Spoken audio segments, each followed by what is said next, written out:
السلام علیکم۔ دو پیسے کی برکت۔ مغل بادشاہ اورنگزیب عالمگیر کے پاس ایک ضرورت مند آیا۔ کہنے لگا، اے شہنشاہ عالمگیر، میں نہایت غریب انسان ہوں۔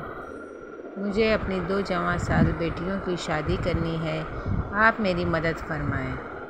نونہالوں، شہنشاہ ہند نے جواب دیا، اچھا تم کل آنا، ہم سے جو ہو سکے گا تمہاری مدد کریں گے۔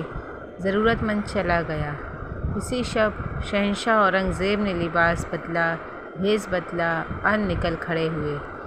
راستے میں دیکھا کہ ایک مسافر سامان لیے کھڑا ہے اور کسی محنت کش کے انتظار میں ہے۔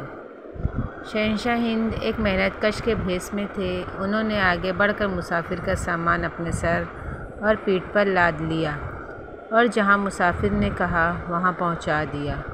مزدوری 2 پیسے ملی۔ اورنگزیب عالمگیر محل آئے، نہایت اطمینان سے سو گئے۔ صبح ہوئی، حاجت مند پہنچ گیا۔ شہنشاہ ہند نے فرمایا، یہ میری محنت کی کمائی ہے، قطعی حلال ہے، 2 پیسے یہ ہیں، یہ لے جاؤ، اللہ تمہارا مددگار ہو۔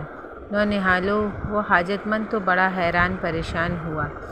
2 پیسے، ان 2 پیسوں سے 2 بیٹیوں کی شادی کیسے کروں گا؟ مایوس ہو کر چلا گیا۔ نونہالا، اب سنو پھر کیا ہوا۔ وہ حاجت مند اپنے علاقے میں جا رہا تھا، راستے میں دیکھا کہ انار بک رہے ہیں۔ اس نے 2 پیسے کے انار لے لیے۔ اس کے اپنے علاقے میں انار نہیں ہوتے تھے۔ اب وہ سفر کرتے کرتے اپنے علاقے پہنچ گیا۔ دور ایک علاقے میں ایک رئیس رہتا تھا، اس کی بیٹی بیمار تھی۔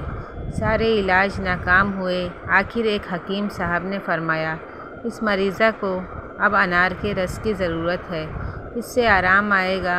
نونہالوں، انار تو وہاں تھا نہیں۔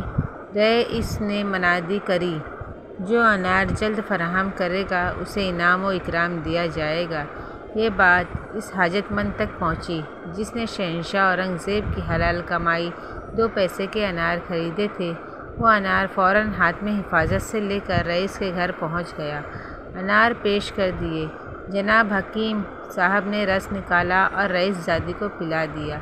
اللہ کی شان، انار کا رس تریاک ثابت ہوا، وہ اچھی ہو گئی۔ رئیس نے انار لانے والے سے کہا، بولو کیا مانگتے ہو؟ حاجت مند نے اپنی 2 بیٹیوں کی شادی کا ذکر کیا۔ رئیس نے دونوں کی شادی کرا دی اور انار والے کو بہت سی رقم دے دی۔ وہ تو مالا مال ہو گیا۔ نونہالوں، تم نے غور کیا 2 پیسوں میں کیسی برکت ہوئی؟ نونہالوں، یاد رکھنا، یہ برکت حلال کی کمائی کے 2 پیسوں کی ہے۔ شہنشاہ نے مسافر کا سامان ڈھو کر 2 پیسے کمائے تھے، محنت کی تھی، حلال کمائی تھی، اس لیے ایسی برکت ہوئی۔